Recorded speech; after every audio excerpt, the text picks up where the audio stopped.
bossing, bali sila may na-scam ng 17,500.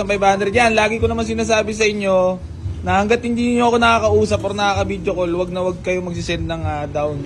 Lagi ko po pinapaulit-ulit talaga sa vlog ko yan. Napaka hindi na laban ng patas sa buhay. Meron silang pinaano sa kanila, owner daw, 50k. Magkano unang pinadown? 7.5. Yan, 7.5. Tapos 10,000, pinadagdagan nung nandito Sa na. Grand Terminal kami ng Batangas. Pinadagdagan. Noon sa Gcash.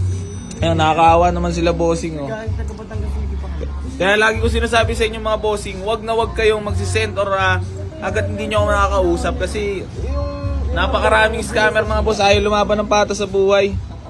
Nakakaawa naman sila, ma'am, oh. Galing Batangas hindi pa kami. Inutang ko namin yung Wag na wag kayong magsisend mga boss, yan sila, ma'am, oh. Na-scam ng 17,500. Tawagan mo yung... Sabihin mo yung legit. Yung number mo na. Yung legit na account po is yung may 500k followers tsaka 1.1M. Basta, lagi nyo i-double check na kung legit ba yung account na nakakausap nyo kasi napakaraming kupal sa mundo. Ayun, na-scam sila, oh. Galing pa ng Batangas City. Nakakaawa.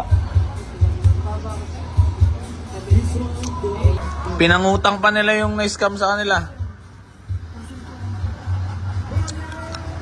Kawawa naman, no.